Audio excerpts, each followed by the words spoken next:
A luta livre profissional passou por meses bem estranhos recentemente. Sob o comando da TKO, a WWE ficou para muitos bem mais entediante esse ano, muito por causa da fracassada fase do heel turn de John Cena e dos episódios do Raw e do SmackDown que parecem uma repetição sem fim.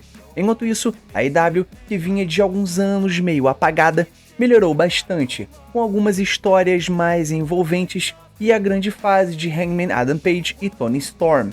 Mas mesmo com a AEW crescendo e a WWE em queda de qualidade, a empresa de Tony Khan ainda não conseguiu competir com o peso e a força que a WWE tem na cultura popular.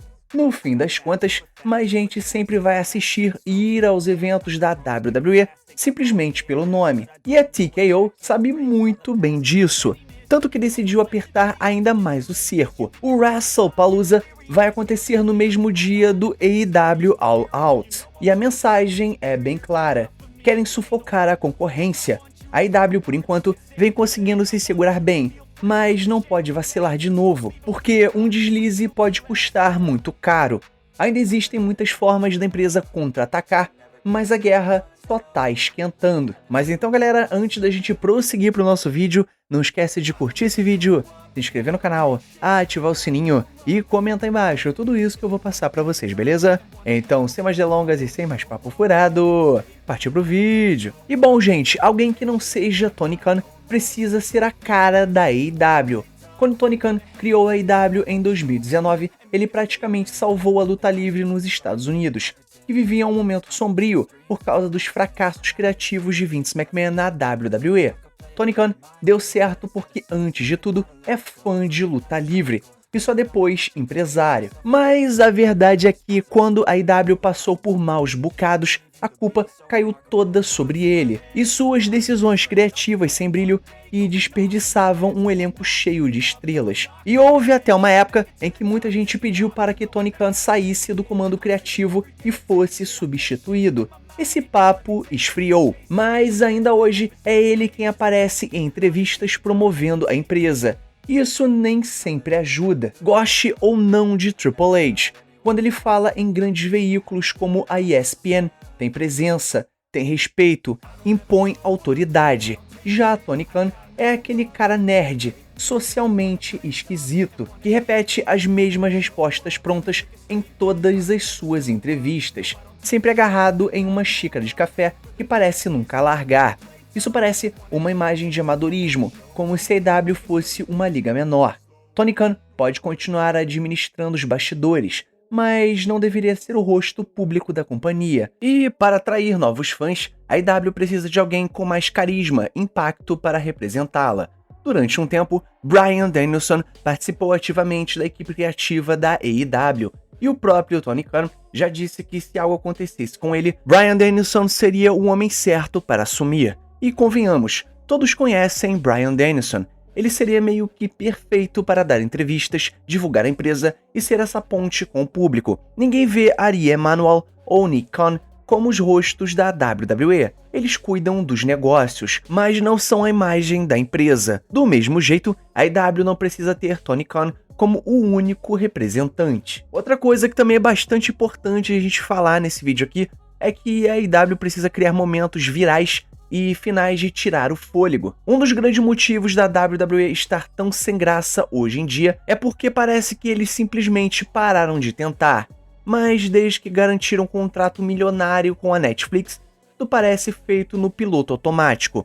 Raw e SmackDown têm sempre as mesmas lutas, os mesmos finais por desqualificação, e no fim, dá pra pular os shows sem perder nada. O que ainda mantém a WWE viva são os momentos virais que ela consegue gerar. O turn de John Cena como vilão pode não ter funcionado muito bem depois, mas o turn em si foi histórico. Ou quando o grupo Wyatt Six apareceu no Raw e destruiu todo mundo nos bastidores.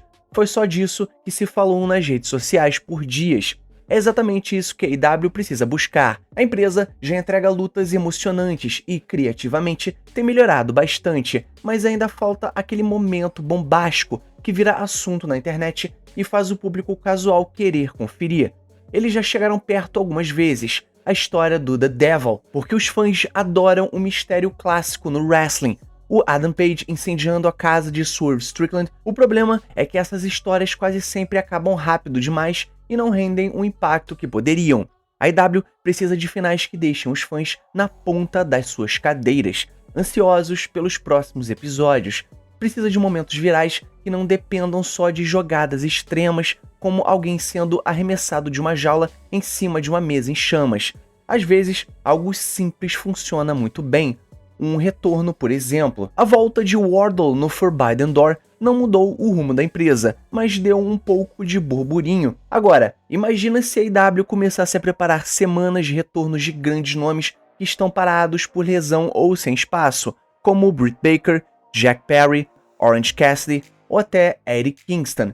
E se quiser realmente causar impacto, a AEW pode ousar ainda mais e contratar alguém como Killer Kross. E eu sei que ele não tem exatamente o estilo da AEW, mas o nome dele está em alta e renderia manchetes por semanas. Movimentos assim são os que mudam o jogo e colocam a empresa no centro das atenções. E também tem outra coisa muito importante a gente falar aqui, é que a AEW precisa aproveitar o momento absurdo de preços da WWE.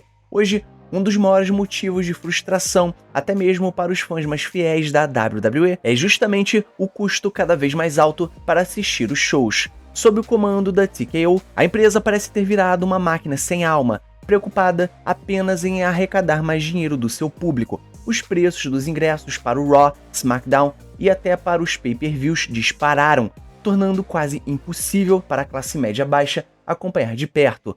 Fãs casuais e famílias estão sendo deixadas de lado. E não para por aí, meus amigos. Nos Estados Unidos, os pay-per-views vão sair da Peacock e migrar para ESPN. Isso significa ir de uma assinatura de cerca de $10 para algo em torno de $30 por mês. Muitos fãs já disseram que não vão pagar, o que deve aumentar a pirataria e fazer com que outros simplesmente desistam de assistir. E é aí que a AEW tem uma chance de ouro. Eles já começaram a se diferenciar, oferecendo ingressos mais baratos, tornando a experiência da luta livre mais acessível. Isso ainda não resultou em um grande aumento no público dos shows como o Dynamite ou o Collision, mas ao menos eles têm sido realizados em arenas menores e mais intimistas, o que ajuda bastante. O próximo passo precisa ser repensar o preço dos pay-per-views. Esse modelo de cobrar $50 por evento já está meio que ultrapassado, principalmente quando a WWE vai para a ESPN e Netflix. E o UFC acabou de migrar para a Paramount e a CBS. É simplesmente incompreensível que isso ainda não tenha sido feito, mas a AEW precisa colocar os seus pay-per-views na HBO Max o quanto antes. A plataforma é quase tão grande quanto a Netflix e com certeza terá mais alcance do que o novo aplicativo da ESPN. Fora também que ia ajudar muito aqui nós brasileiros se a AEW começasse a passar os seus pay-per-views na Amazon Prime, também aqui no Brasil. E é claro, também abrisse esse sinal para outras partes do mundo. E essa parceria com a Warner Brothers e a Discovery precisa ser explorada ao máximo. Isso não só daria mais legitimidade para a AEW, mas também colocaria seu produto diante de muito mais fãs, com um custo muito mais acessível.